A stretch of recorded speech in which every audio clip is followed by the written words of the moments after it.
चलो स्टार्ट करते हैं। ऑलमोस्ट सबको नोट्स दिख रहे होंगे। थोड़ा स्क्रीन सेटअप भी हो गया है। तो लास्ट अपन ने बात कर ली थी डिज़ाइन के अलग अलग लेवल्स पे। अपन ने स्टडी किया था। आर्किटेक्चर लेवल पे बात की थी और कंपोनेंट लेवल पे बात की थी। आज अपन डिज़ाइन का अपना लास्ट टॉपिक है रिव्यूज़। जैसे मैं अभी बता रहा था आप लोगों को कि रिव्यूज़ सिर्फ डिज़ाइन का पार्ट नहीं है। ऐसा नहीं है कि अपन सिर्फ डिज़ाइन को रिव्यू करते हैं। रिव्यू बेसिकली एक प्रोसेस है जिसमें जो भी काम हुआ है, ठीक है, अगर आप रिक्वायरमेंट एनालिसिस कर रहे हैं, आपने एसआरएस बनाई है, या फिर लेट्स से आप डिज़ाइन पे काम कर रहे हैं, आपने मॉडलिंग कंप्लीट कर लिया, आपने बहुत सारी यूएमएल डायग्राम्स बना लिए हैं, या फिर लेट्स से आप कंपोनेंट लेवल डिज़ाइन पे चले गए, आपने सारा कोहेजन कपलिंग को ध्यान में रखते हुए इस पूरा मॉड्यूलर आर्किटेक्चर बना दिया है, कंपोनेंट डायग्राम्स बना दिए हैं, डिप्लॉयमेंट की बात कर ली है एंड सो ऑन। हाँ, तो इन सारे केसेस में जो आउटकम्स आ रहे हैं, जैसे एसआरएस है, अपने मॉडलिंग के लिए यूएमएल डायग्राम्स हैं, ठीक है, अपना डिज़ाइन स्पेसिफिकेशन है, प्रोसेस स्पेसिफिकेशन है, ये सारे जो प्रोडक्ट्स हैं, इनको रिव्यू करना है।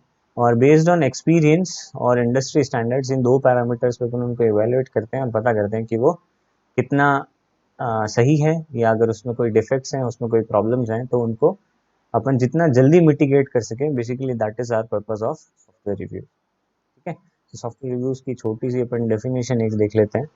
That software reviews are applied at various points during software engineering and serve to uncover errors and defects that can then be removed. So at any point during our complete software engineering process, upon defects को identify करना चाहते हैं और इनको remove करना चाहते हैं ताकि वो फर्दर प्रोपोगेट ना हो। लेट्स से रिक्वायरमेंट में कोई डिफेक्ट आया तो वो डिज़ाइन में ना जाए, डिज़ाइन में कोई डिफेक्ट आया तो इम्प्लीमेंटेशन में ना जाए, इम्प्लीमेंटेशन में कोई डिफेक्ट एडिशन ऐड हुआ है तो अपना टेस्टिंग में ना जाए, या फाइनली डिप्लॉयमेंट या जो अपना सॉफ्टवेयर का रिलीज है उसमें ना पहुंचे। तो ये अपना मेजर पर्पस है रिव्यूज कंडक्ट करने का। तो बेसिकली एक छोटा सा और फर्दर डिटेल्ड डेफिनेशन देखें तो review, any review is a way of using the diversity of a group of people. आपके पास बहुत सारे लोग हैं, सबका अलग अलग लेवल ऑफ एक्सपीरियंस होगा, सबका अलग अलग exposure to that particular business domain होगा एंड सो ऑन।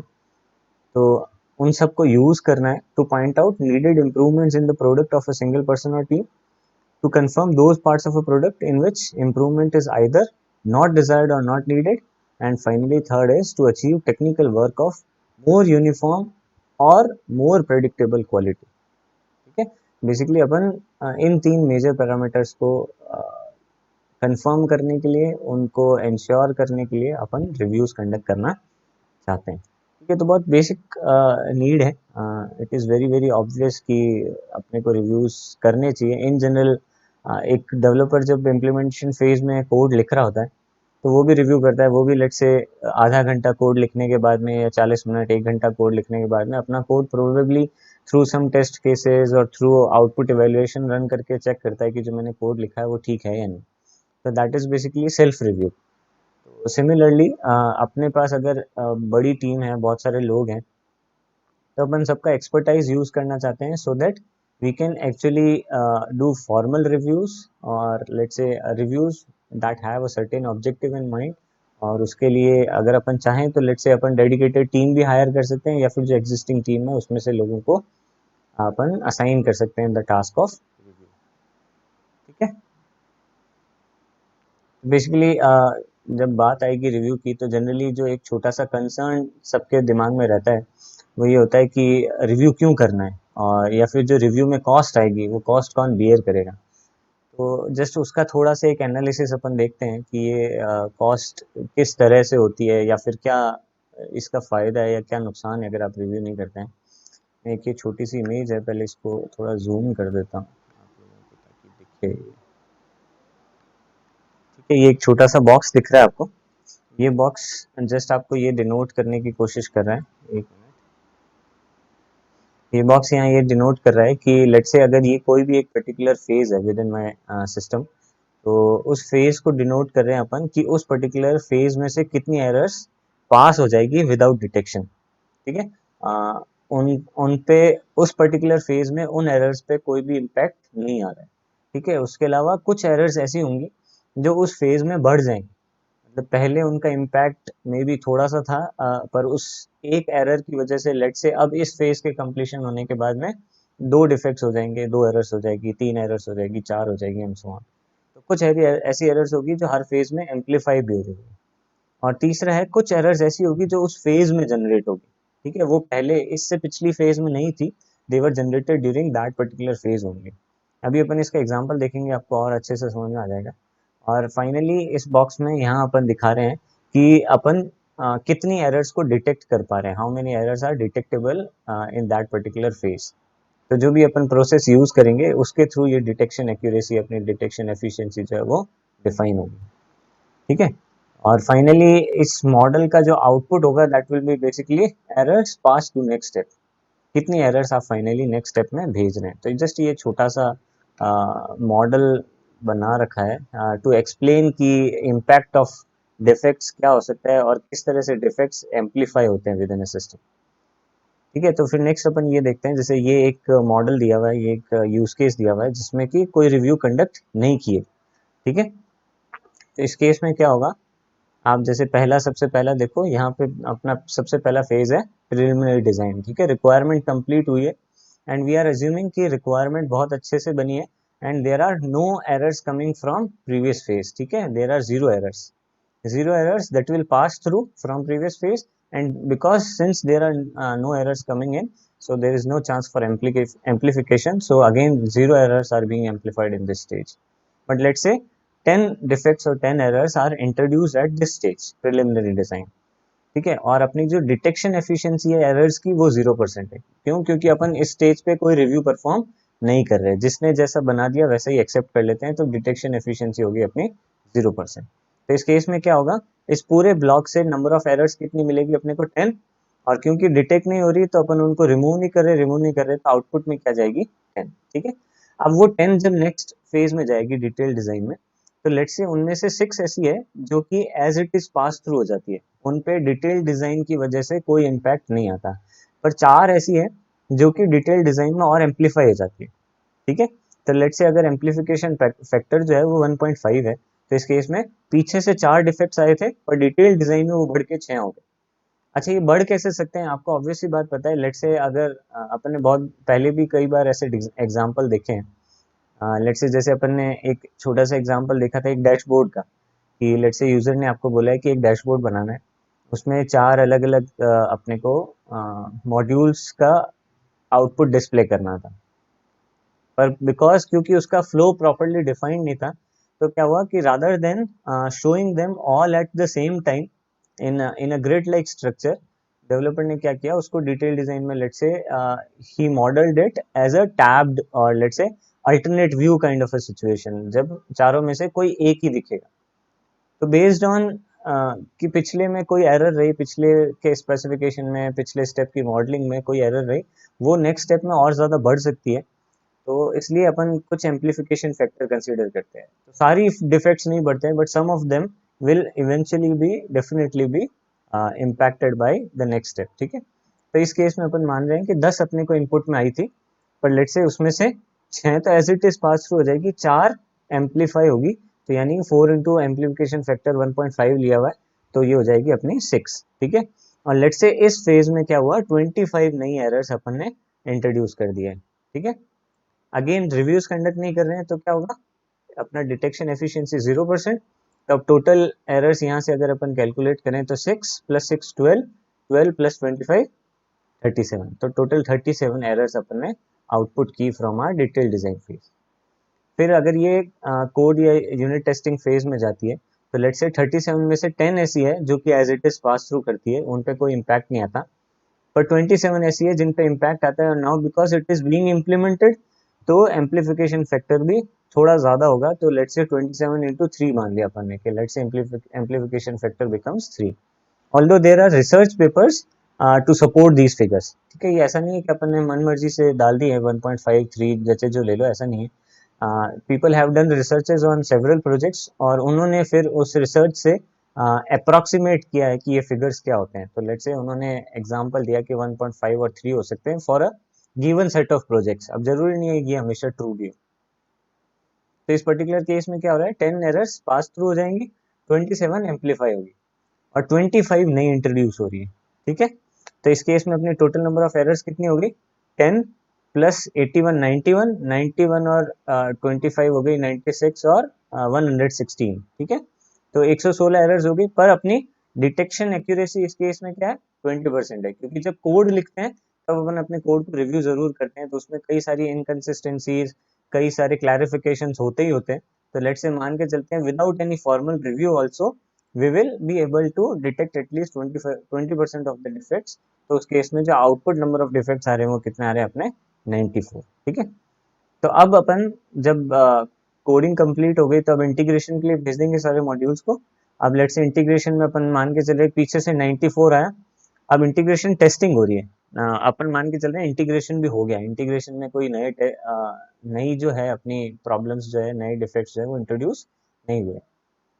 अब उसके बाद में इंटीग्रेशन होने के बाद इंटीग्रेशन टेस्ट पे आ रहे हैं, तो जब अब टेस्ट कर रहे हैं तो क्या होगा, कोई भी एरर पास थ्रू होगी या मोस्टली एरर्स पास थ्रू होगी, मतलब there there can not be any amplification of defects, क्योंकि वहां पे कोई भी डिसीजन मेकिंग नहीं हो रही, कोई इम्प्लीमेंटेशन नहीं हो रहा, कोई नया वर्क प्रोडक्ट निकल के नहीं आ रहा। Mostly we are only verifying and validating what is given to us. तो इस केस में एम्पलीफिकेशन जीरो, यहाँ पे ये ब्लैंक है, although it should not be written here 94, but फिर भी अपन अपनी अंडरस्टैंडिंग के लिख देते हैं कि जितनी एरर्स आई थी वो यहाँ से पास थ्रू हो जाएगी, ठीक है। और फिर उसके बाद में यहाँ पे कोई भी नई एरर्स जो है वो इंट्रोड्यूस नहीं होगी। अब अगर 50% भी डिटेक्शन एफिशिएंसी है लेट्स से अपने इंटीग्रेशन टेस्ट्स की, तो 94 में से 47 फिर अपन नेक्स्ट स्टेज में भेजेंगे। सिमिलरली वैलिडेशन में भी अगर 50% डिटेक्शन एफिशिएंसी है तो अपन नेक्स्ट 24 आगे फॉरवर्ड करेंगे। और similarly let's say total system test जो है, ये एक्सेप्टेंस टेस्ट जो है, उसमें भी अगेन अगर 50% अपनी डिटेक्शन एफिशिएंसी है तो फाइनली अपन ने 12 एरर्स जो है आउटपुट कर दी, ठीक है, from this particular system. Given that during preliminary design 10 errors were introduced, during detailed design 25 were introduced, and during coding 25 were introduced. So in that case we outputted actually only 12 errors, ठीक है। Let's say अब दूसरा case लेते हैं when we are using software reviews, ठीक है। तब इस केस में क्या होगा, अगेन नंबर ऑफ एरर्स अपन चेंज नहीं कर रहे, पर ओरिजिनली जीरो थी, पीछे से कुछ नहीं आ रही अपने पास, अपन एज्यूम करके चल रहे हैं कि जो अपने रिक्वायरमेंट्स हैं they are perfectly fine, there are no errors in our requirements. तो जो खुद की इंट्रोड्यूस थी 10, पर अब क्योंकि अपन रिव्यू परफॉर्म कर रहे हैं आफ्टर एवरी स्टेप, तो यहाँ पे क्या है, अपनी detection efficiency will be very high. तो लेट्स से 70% एरर्स को अपन यहीं डिटेक्ट करके और यहीं सॉल्व कर देते हैं। तो उस केस में क्या होगा, नेक्स्ट आउटपुट में कितनी जाएगी, 3। अब इन 3 में से 2 पास थ्रू हो जाएगी, 1 एम्पलीफाई होगी, 25 नहीं। फिर 50% डिटेक्शन एक्यूरेसी के बाद में आउटपुट हो रही है 15 ओनली। अब इन 15 में से फिर 5 पास थ्रू, 10 एम्पलीफाई हो रही है, 25 नहीं आ रही है, 60% डिटेक्शन एक्यूरेसी के साथ आउटपुट अपन ने की 24। तो थोड़ा सा अगर आप डिफरेंस देखोगे, हाँ खुशबू बोलो। तो जस्ट आप थोड़ा सा अगर डिफरेंस देखोगे तो अपने इस केस में जब अपन रिव्यूज परफॉर्म नहीं कर रहे थे तो अपने कोडिंग फेज के बाद में टोटल 94 एरर्स अपन ने स्टिल रिमेनिंग अपनी रह गई थी। पर इस केस में जो कोडिंग फेज है उसी से अपनी बच के कितनी रह रही है, सिर्फ 24 पीछे बच रही है। तो सिग्निफिकेंट रिडक्शन तो अपन ने यही कर लिया। फिर उसके बाद में अपन देखेंगे कि अगर अपने टेस्टिंग की जो डिटेक्शन एफिशिएंसी है उसको अपन चेंज नहीं करते हैं तो 24 से 12 हो जाएगी 50% एक्यूरेसी की वजह से, फिर 12 से 6 हो जाएगी और 6 से 3 हो जाएगी। तो finally instead of 12 errors that were shipped or released along with the software in earlier case, now we have released 3 only. So in terms of quality we can see that it is definitely improving our system's quality, right? Because now it is reducing the number of errors that are propagated from previous steps to later steps in within our software engineering process.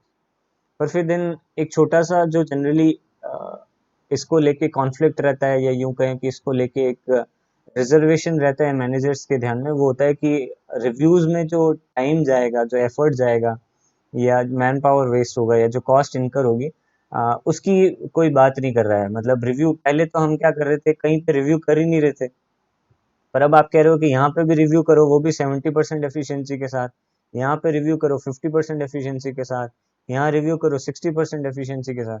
तो इन सब में भी तो cost आएगी। तो आपने quality की तो बात कर ली, कॉस्ट की बात नहीं करी, और कॉस्ट क्वालिटी तो हमेशा पैरेलल में चलेगी जब भी अपन इंजीनियरिंग की बात करेंगे, है ना। तो अब उसका छोटा सा अपन कॉस्ट एनालिसिस देखते हैं कि फिर इसका कॉस्ट पे क्या इम्पैक्ट आएगा। चलो नेक्स्ट अपन कॉस्ट एनालिसिस कर रहे हैं।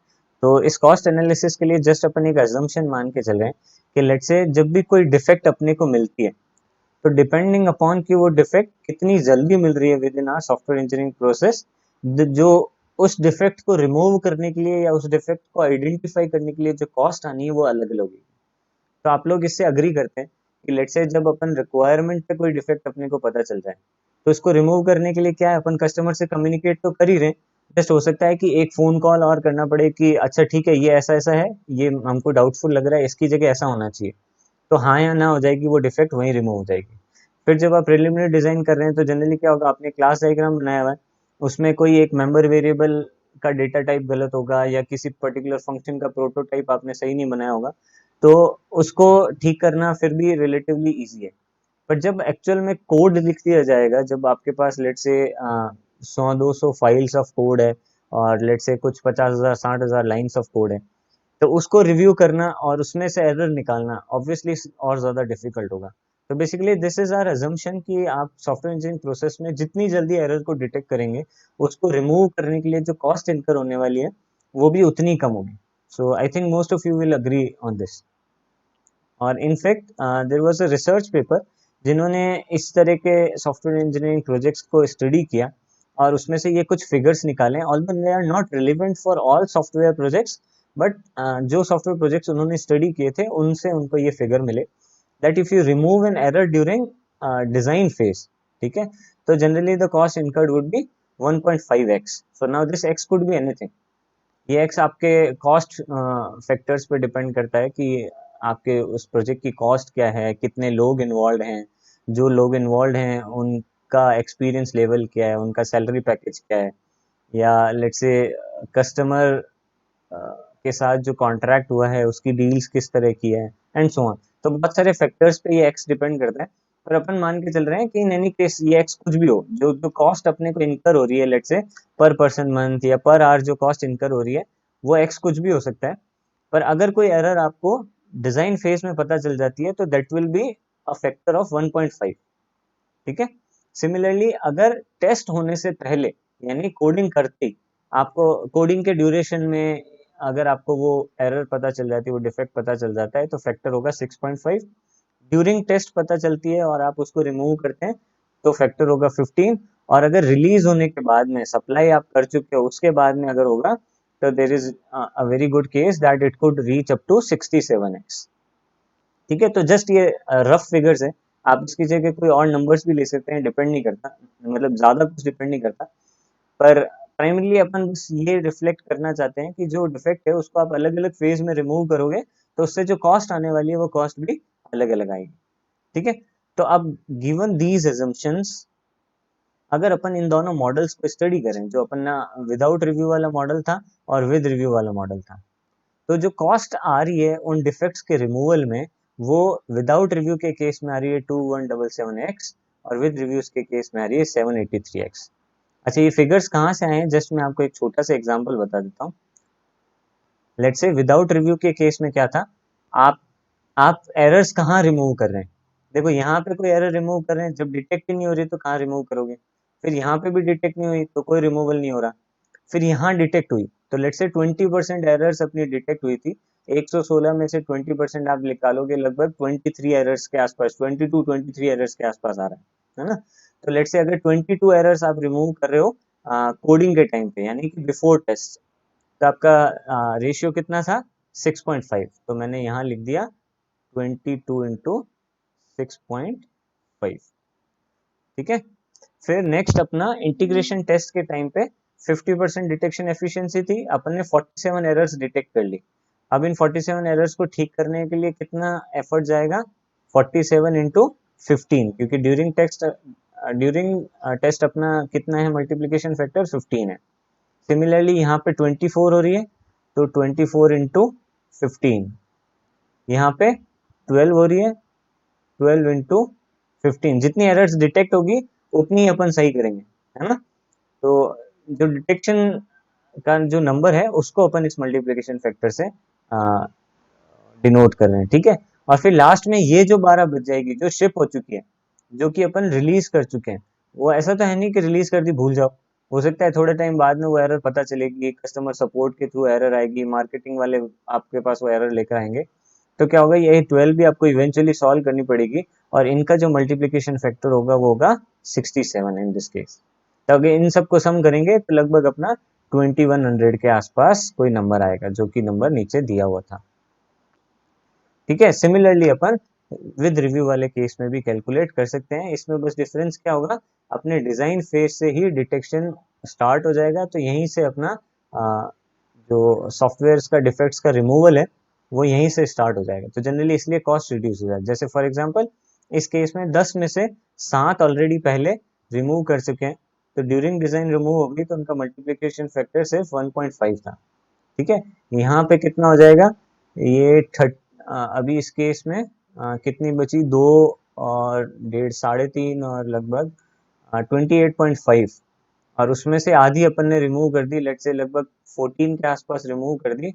तो ड्यूरिंग डिजाइन अगेन कितना हो जाएगा, 14 इंटू 1.5। तो इस तरह से आप देख रहे हो कि जो मल्टीप्लिकेशन फैक्टर है जब वो कम होगा तो इवेंचुअली ऑब्वियसली उसमें जो कॉस्ट इनकर हो रही है वो टोटली कम आएगी। लगभग जो फिगर्स आते हैं अप्रोक्सीमेट फिगर्स ये हैं। तो विदाउट रिव्यूज जो अपना फिगर आएगा वो आएगा लगभग 2177x, और विद रिव्यूज जो फिगर आएगा वो लगभग आएगा 783x। तो कॉस्ट वाइज भी इट इज वेरी ऑब्वियस कि अगर आप रिव्यूज कंडक्ट करते हैं तो आप इतना ज्यादा टाइम वेस्ट नहीं करोगे जितना उसका इम्पैक्ट आने वाला है। लेट्स से यहाँ पे अगर आप देखोगे तो ऑलमोस्ट ये 3 टाइम्स है इसमें जो कॉस्ट आ रही है उन डिफेक्ट्स को रिमूव करने में, और ये इससे लगभग 3 टाइम्स लेसर है। तो रिव्यूज में अपन इतना तो एफर्ट नहीं वेस्ट करेंगे, दैट इज वेरी ऑब्वियस। तो अब अपने को बेसिकली इससे थोड़ा सा आइडिया लग जाता है कि सॉफ्टवेयर रिव्यूज कॉस्टली नहीं होते, in fact they are very beneficial for our software development process, for our company, for cost quality trade off, ठीक है। तो उसके लिए अपन अज्यूम कर सकते हैं कि सॉफ्टवेयर रिव्यूज में जाने वाली कॉस्ट कभी भी नुकसानदायक नहीं होती है। And it is very important to know, otherwise people will always avoid reviews कि ठीक है, अगर जनरली मैनेजर्स ये कहते हैं कि अगर तेरा लिखा हुआ कोड अगर मेरे को पढ़ना पड़ेगा या मेरे को बार बार चेक करना पड़ेगा तो फिर मैं तेरे को बोलूँ ही क्यों, इससे अच्छा तो मैं खुद ही लिख लूंगा।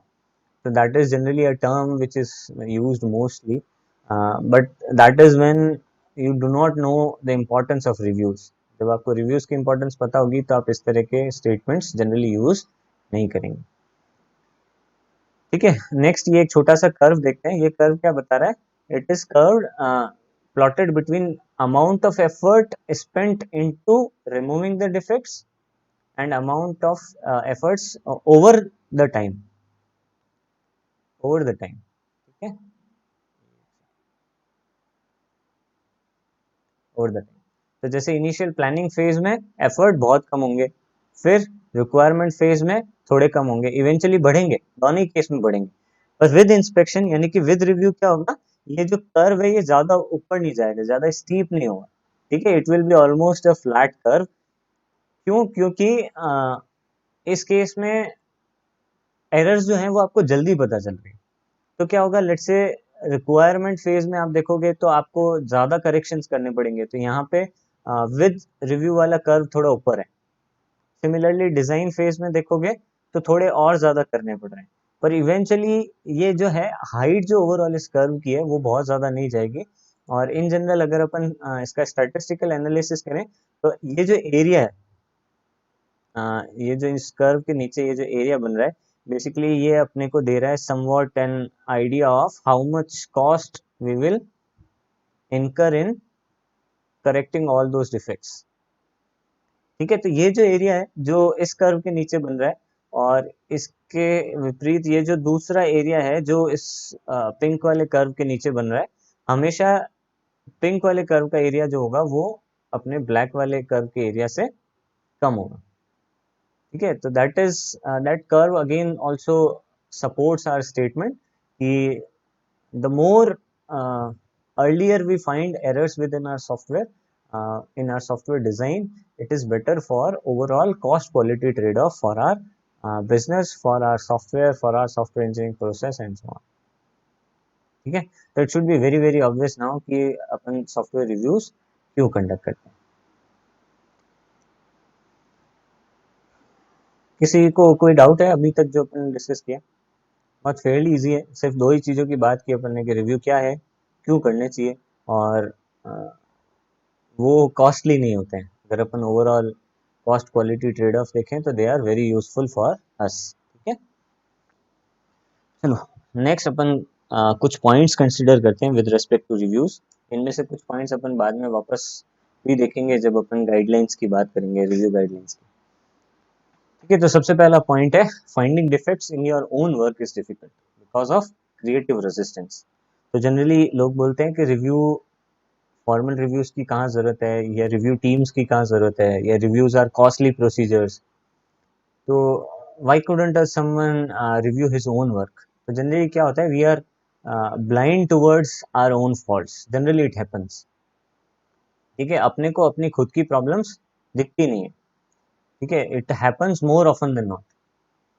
तो because of basically the reason is we have a creative resistance, some form of creative resistance towards uh, seeing our own defects. अपने को अपनी गलतियां दिखती ही नहीं है। ऐसा नहीं है कि अपन देखना नहीं चाहते, वी आर इग्नोरेंट या एंड सो ऑन, क्योंकि अपन ने उसको अपनी फिलोसफी से ही लिखा है, अपनी फिलोसफी से बनाया है। तो until and unless someone with more knowledge, more experience, or a rather different perspective comes in, there is a very good chance that those errors, those defects will go unnoticed। ठीक है, next second अपन बात करते हैं, review should be based on documents और work products. ठीक है, जो आपने आउटपुट बनाया है अलग अलग फेजेस में, रिक्वायरमेंट में आपने एसआरएस बनाया, आपने डिजाइन में आपने मॉडल्स तैयार किए, आपको उनको रिव्यू करना है। ठीक है, आप कभी भी किसी के वर्क प्रोसेस को या लेट से किसी के डिसिप्लिन को, किसी की कोडिंग स्टाइल को, इन चीज़ों को रिव्यू ना करें। You should always try to ensure that review जो होना है वो वर्क प्रोडक्ट्स का हो, ना कि किसी और चीज़ का। ठीक है, अदरवाइज क्या होगा, फिर बायस होगा, सब्जेक्टिव फैक्टर्स इन्वॉल्व होंगे, टीमों में लड़ाई हो सकती है, ऑब्वियस बात है ना। तो it should be very clear कि रिव्यू अपने को बेसिकली जब अपन सॉफ्टवेयर रिव्यू की बात कर रहे हैं तो we are talking about review of work products only. Third is review must evaluate quality, risks as well as conformance to standards. तो there should be some form of quality parameters, कुछ parameters आपके well defined होने चाहिए। ठीक है, कुछ risks आप उसमें आइडेंटिफाई करना चाहें कि क्या रिस्क एसोसिएटेड हो सकती है उस पर्टिकुलर सॉफ्टवेयर मॉड्यूल से रिलेटेड या सॉफ्टवेयर डिजाइन से रिलेटेड एंड सो ऑन। और फाइनली आपके कंपनी के इंडस्ट्री के स्टैंडर्ड्स क्या हैं, आप उनको अग्री कर रहे हो कि नहीं कर रहे हो। फिर नेक्स्ट है, review should look for missing और एम्बिगुअस इंफॉर्मेशन, तो दैट इज फेयरली ऑब्वियस। फिर नेक्स्ट है, purpose of review should be to improve quality and not जज द परफॉर्मेंस ऑफ पीपल और टीम। ठीक है, ये भी अपन ने डिस्कस किया था कि अपना प्राइमरी ऑब्जेक्टिव क्या है, टू इम्प्रूव क्वालिटी, सॉफ्टवेयर की क्वालिटी बढ़ानी है। ठीक है, अपने को टीम को जज नहीं करना है। अगर टीम को जज करोगे तो क्या होगा, नेक्स्ट टाइम टीम रिफ्यूज कर देगी कि नहीं ठीक है, हमको रिव्यू कराना ही नहीं। या इवेंचुअली क्या होगा, वो डेवलपर जब खुद मैनेजर बनेगा तो या तो वो खुन्नस निकालेगा कि अच्छा मेरे भी तो रिव्यू हुआ था, या फिर हो सकता है कि वो अवॉइड करे कि ठीक है नहीं, ये रिव्यूज की वजह से बहुत इंसल्ट होती है। या तो जनरली फिर क्या होगा, बेसिकली आपके टीम मेंबर्स जो है वो रिव्यू में पार्टिसिपेट नहीं करना चाहेंगे, तो रिव्यू फिर सक्सेसफुल नहीं होगा। तो it should always be insured, अगर आपको उनकी परफॉर्मेंस इवेल्युएट करनी है, उनकी प्रोडक्टिविटी इवेल्युएट करनी है, उनका परफॉर्मेंस अप्रेजल आपको लेट से जस्टिफाई करना है, तो उसके लिए कोई सेपरेट प्रोसीजर्स होने चाहिए। आप उसको सॉफ्टवेयर रिव्यू के साथ मर्ज नहीं करें। और फाइनली लास्ट पॉइंट है कि software review should B designed separately from process reviews. ठीक है, तो प्रोसेस रिव्यूज क्या होते हैं, लेट्स से सॉफ्टवेयर इंजीनियरिंग के जो अपन प्रोसेसेस डिफाइन कर रहे हैं कि रिक्वायरमेंट एनालिसिस में कौन कौन से स्टेप्स होंगे, डिजाइन में आप कौन कौन से मॉडल्स बनाएंगे, किस केस में कौन से मॉडल्स बनेंगे, या कौन उन मॉडल्स को बनाएगा, जो डिजाइन टीम होगी उसमें कितने लोग होंगे, और कितना टाइम अपने को डिजाइन में देना है, कितना टाइम रिक्वायरमेंट एनालिसिस में देना है एंड सो ऑन। तो इन सारे डिसीजंस को अपने को सॉफ्टवेयर रिव्यूज से अलग रखना चाहिए। ठीक है, process review should be done separately from software reviews, so that the objective should be very clear. ठीक है, अगर सॉफ्टवेयर रिव्यू के ऑब्जेक्टिव्स अलग है, we are trying to improve quality of the software and not the process behind that software, तो इन दोनों को अपने को अलग अलग रखना है, इनको कंफ्यूज नहीं करना है आपस में, तो दैट इज फेयरली ऑब्वियस। ठीक है, नेक्स्ट अपन बात कर रहे हैं सॉफ्टवेयर रिव्यू प्रोसेस की। तो अब सॉफ्टवेयर रिव्यू में होता क्या है, अगर इसके जस्ट एक ये एक जस्ट गाइडलाइन है, एक जस्ट फ्रेमवर्क है, ज़रूरी नहीं है कि आप रिव्यू इसी तरह से करें, पर अप्रॉक्सीमेटली ऐसा कुछ होना चाहिए ड्यूरिंग अ रिव्यू। तो सबसे पहले क्या हो गया, रिव्यू से पहले कोई प्लानिंग होगी क्या, ठीक है, अपन सब लोग मिलके और ये पर्टिकुलर फेज को, ये पर्टिकुलर वर्क प्रोडक्ट को रिव्यू करने वाले हैं। तो उसके लिए अगर किसी को कोई डॉक्यूमेंट्स भेजने हैं, लेट्स से आप अगर अपने डिज़ाइन डॉक्यूमेंट को रिव्यू करना चाहते हैं, तो आपको डिज़ाइन डॉक्यूमेंट पहले सारी टीम्स को भेजना होगा।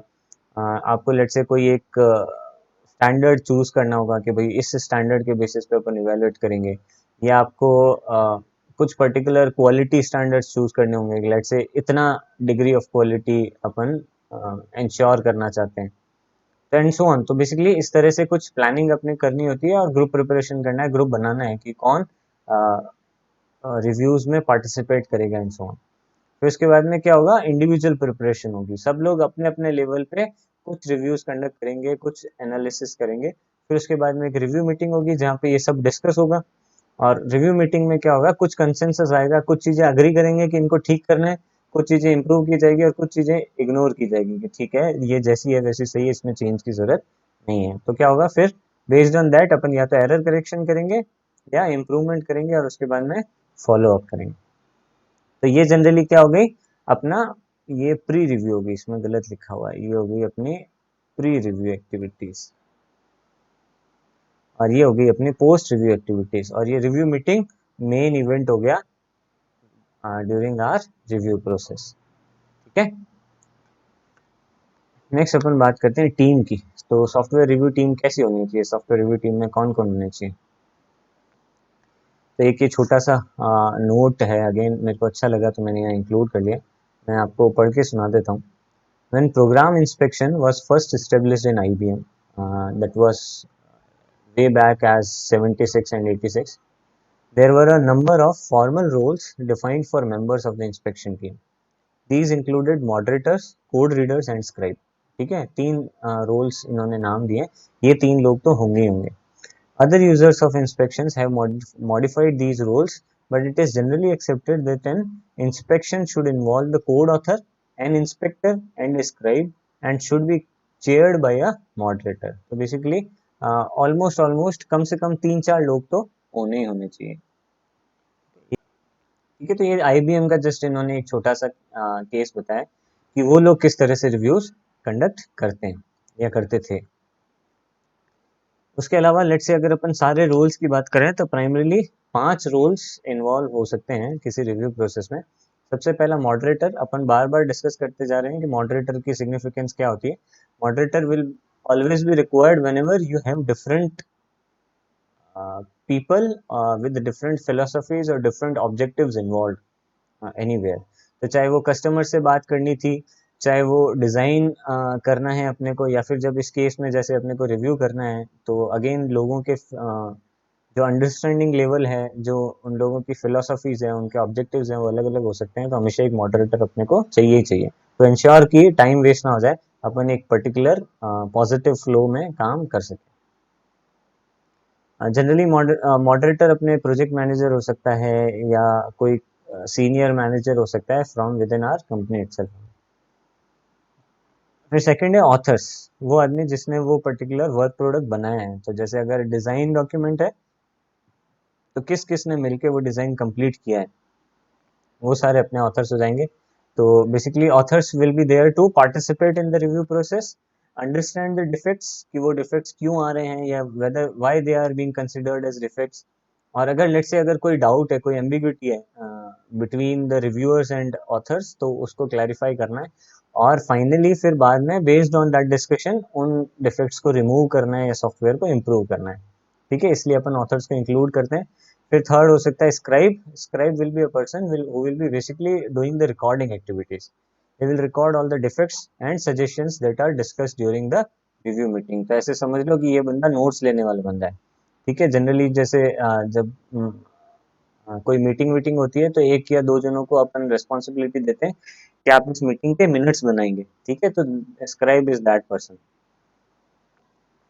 फिर फोर्थ है रिव्यूअर्स, जो एक्चुअल में they will be senior engineer, senior managers within our company, जो कि एक्चुअली रिव्यू कंडक्ट करेंगे। तो they will be checking for defects mostly prior to a meeting. ठीक है, मीटिंग में बैठ के डिफेक्ट चेक नहीं करना है, मीटिंग से पहले आपको चेक करके और डाउट्स अपने लेकर आने हैं और वहां बैठ के उनको डिस्कस करके फाइनल करना है।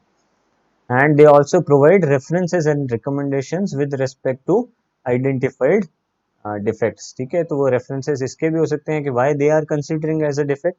तो वो कोई स्टैंडर्ड का एग्जांपल दे सकते हैं, वो कोई प्रीवियस प्रोजेक्ट का एग्जांपल दे सकते हैं कि देखो इस केस में अगर तुम ऐसा ऐसा करोगे तो बाद में जाके ऐसा ऐसा होगा, क्योंकि पहले हमारे साथ ऐसा ऐसा हो चुका है, या ये पर्टिकुलर स्टैंडर्ड की आप अगेंस्ट काम कर रहे हो। तो इस तरह के रेफरेंसेस भी देंगे और रिकमेंडेशन भी देंगे कि इसको कैसे इम्प्रोवाइज कर सकते हैं, because they have the experience, so their recommendation should be welcome by the whole team. ठीक है, फिर लास्ट है अपना प्रोजेक्ट या team manager. So this will the person who will take decisions. ठीक है, this will be the person responsible for ensuring that there is a good balance between quality, cost and schedule of the project। ठीक है, इनके बीच में balance बनाना है। And in case defects इतने ज्यादा prominent हैं कि अगर इनमें कोई चेंज आना है, लेट्स से आप क्वालिटी में कॉम्प्रोमाइज करना चाहते हैं, या आप कॉस्ट को इंक्रीज करना चाहते हैं, या आप शेड्यूल चेंज करना चाहते हैं, तो इस तरह के डिसीजंस कौन लेगा? प्रोजेक्ट मैनेजर लेगा। जब तक प्रोजेक्ट मैनेजर इस तरह की मीटिंग में इंक्लूडेड नहीं होगा तो उसके लिए डिसीजंस लेना मुश्किल हो सकता है। तो इसलिए अपन एक प्रोजेक्ट मैनेजर को भी इंक्लूड कर सकते हैं। फिर सॉफ्टवेयर रिव्यूज की बात करें तो मेजरली अपन दो टाइप में उसको डिवाइड कर सकते हैं, formal reviews and informal review. Formal technical reviews are done by dedicated team prepared for the purpose and involve many decision making activities which are illustrated below। तो एक छोटा सा ये अगर डायग्राम देखें तो फॉर्मल रिव्यूज में क्या होगा, आप प्लानिंग एंड प्रिपरेशन करोगे। ठीक है, कि कैसे रिव्यू करना है, कब करना है, कौन होगा टीम में एंड सो ऑन। ठीक है, फिर उसके बाद में इंडिविजुअल्स के रोल डिसाइड होंगे कि कौन क्या रोल परफॉर्म करेगा, किसको कौन सा रोल देना है एंड सो ऑन। फिर मीटिंग स्ट्रक्चर डिसाइड होगा कि किस तरह से मीटिंग होने वाली है, वर्चुअल होगी या फिजिकल मीटिंग होगी, या लेट्स से सिर्फ डॉक्यूमेंट शेयरिंग होने वाली है, वर्बल होगी या प्योरली डॉक्यूमेंटेड होगी कि आपने रिव्यूअर्स को डॉक्यूमेंट दिए, उन्होंने कमेंट्स डाल के देख दिए और वो कमेंट्स आपने वापस डेवलपर्स को भेज दिए एंड सो ऑन। और उसके अलावा करेक्शन एंड वेरिफिकेशन किस तरह से होगा। ठीक है, तो ये सारी चीजें फॉर्मली अपन डिफाइन करते हैं और उसके बाद रिव्यू कंडक्ट करते हैं, तो then we call it a formal software review. उसके अलावा इनफॉर्मल सॉफ्टवेयर रिव्यूज जो होते हैं they are generally conducted by team members itself. ठीक है, कोई अलग से कोई नई टीम नहीं बनाई जाती है रिव्यू टीम के नाम से। जो डेवलपमेंट टीम है वही कंडक्ट करती है, उसी में से सब लोग मिलके आपस में कुछ कुछ रोल्स डिवाइड कर लेते हैं और स्पेसिफिक कोई रोल की नेमिंग भी नहीं होती। सब लोग मिलके बैठते हैं कि चलो इसको रिव्यू करते हैं, अगर इसमें कोई एरर है, कोई डिफेक्ट है तो उसको रिमूव करते हैं। तो जनरली क्या होते हैं इस तरह के रिव्यूज में, वी यूज चेकलिस्ट, कुछ स्टैंडर्ड चेकलिस्ट बना लेते हैं और उस चेकलिस्ट के अगेंस्ट चेक कर लेते हैं कि अगर वो कोई डिफेक्ट जो है वो अपने सिस्टम में है, रिमूव हो गए या सो ऑन। तो इसके जो दो अच्छे एग्जांपल्स हैं वो पेयर प्रोग्रामिंग और एजाइल रिव्यूज। पेयर प्रोग्रामिंग क्या है, एक कॉन्सेप्ट है जिसमें दो प्रोग्रामर मिलके प्रोग्राम लिखते हैं। तो at all times there will be two programmer sitting on a single console, on a single node where the programming is done. ठीक है, और वो लोग मिलके क्या करते हैं, दोनों मिलके जब प्रोग्राम लिखते हैं तो एक दूसरे को सपोर्ट करते जाते हैं, एक गलती करता है दूसरा ठीक करा देता है, दूसरा गलती करता है पहला ठीक करा देता है। कुछ देर एक जना कोड लिखता है, कुछ देर दूसरा जना कोड लिखता है, तो इस तरह से क्या होता है, फटीग भी नहीं आता। तो ओवरऑल क्वालिटी इंप्रूवमेंट के लिए एक अच्छा एक्सपेरिमेंट है पेयर प्रोग्रामिंग। ठीक है, और सिमिलरली एजाइल रिव्यूज क्या है, ये टर्म तब काम आती है जब अपन एजाइल मॉडल यूज कर रहे हो डेवलपमेंट के लिए। तो agile reviews are very informal, उसमें अपन चला के कोई रिव्यूज के लिए कोई स्टेप नहीं बनाते हैं। जनरली जो डेवलपर्स होते हैं वो खुद ही रिव्यू कंडक्ट करते हैं between different cycles of development and release. ठीक है, तो we call them agile reviews. तो they are some good examples of informal software review. और इस तरह की कुछ चेकलिस्ट्स वो यूज करते हैं, जैसे फॉर एग्जांपल डेटा फॉल्ट्स के लिए कुछ क्वेश्चन बना लिए, जैसे मैं पढ़ देता हूँ, आप लोगों को पता नहीं दिख रहा है कि नहीं दिख रहा। डेटा फॉल्ट्स में कुछ क्वेश्चन है, जैसे have all constants been named, सारे नेम्ड कॉन्स्टेंट आपने लिए यूज किए कि नहीं किए हैं, या if character strings are used, is a delimiter explicitly assigned, is there any possibility of buffer overflow। तो ये बेसिकली इम्प्लीमेंटेशन से रिलेटेड चेकलिस्ट है, it is not a design checklist as of now, but this is just an example of a checklist की checklist कैसे दिखती है। तो जैसे डेटा फॉल्ट चेक किए उसी तरह कंट्रोल फॉल्ट चेक कर सकते हैं, इनपुट आउटपुट फॉल्ट चेक कर सकते हैं, इंटरफेस फॉल्ट चेक कर सकते हैं, स्टोरेज मैनेजमेंट है, exception management and so on. तो अपन ऐसी अलग अलग क्राइटेरिया के बेसिस पे कुछ चेकलिस्ट बना लेते हैं और उन चेकलिस्ट के थ्रू अपन सॉफ्टवेयर को रिव्यू कर लेते हैं। कोई स्पेसिफिक टीम नहीं बन रही, कोई रोल्स डिफाइन नहीं हो रहे, कोई मीटिंग के शेड्यूल डिफाइन नहीं हो रहे, बस अपन ने एक चेकलिस्ट बनाई हुई है, अब कोई भी करो कैसे भी करो हो जाना चाहिए। ठीक है, तो this is an informal review. फिर सॉफ्टवेयर रिव्यू गाइडलाइंस की बात करें तो सॉफ्टवेयर रिव्यू गाइडलाइंस में सबसे पहला अभी जस्ट अपन डिस्कस किया था that we should review the product not the producer. तो अपन डिस्कस कर चुके हैं अगर ऐसा करेंगे तो क्या होगा, people will avoid software reviews at all. ठीक है, कोई भी नहीं चाहता कि मेरी गलती सबको पता चले या फिर कोई मेरी गलती को पॉइंट आउट करके मेरे को गिल्ट फील कराए। तो review should be done for products and not the producer. फिर सेकंड है we should set an agenda and maintain it during the complete review. We should have an agenda कि अपन क्या रिव्यू कर रहे हैं, क्यों रिव्यू कर रहे हैं, क्या क्वालिटी लेवल अपन मेंटेन करना चाहते हैं, या जैसे चेकलिस्ट अगर बना रहे हैं तो वो चेकलिस्ट क्या है, और उन सबको अपन ध्यान में रखते हुए फिर रिव्यूज कंडक्ट करें। Otherwise it is very easy to waste time thinking that we are doing something productive. फिर we should limit debate and rebuttal.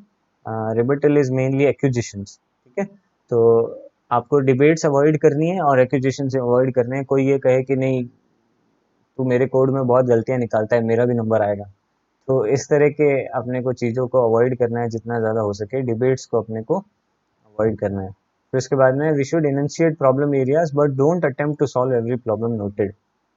Reviews का काम है प्रॉब्लम्स को आइडेंटिफाई करना, उनको सॉल्व करना रिव्यू का काम नहीं। During review meetings you should only try to, although if there is any good solution that can be proposed by senior people from their experience, they can be put forward, but we should not get into solving that problem completely right there and then, because otherwise the review process will get hampered, or probably we will again start a cycle of review and development, review and development, review and development. तो ये अपने को ध्यान रखना है।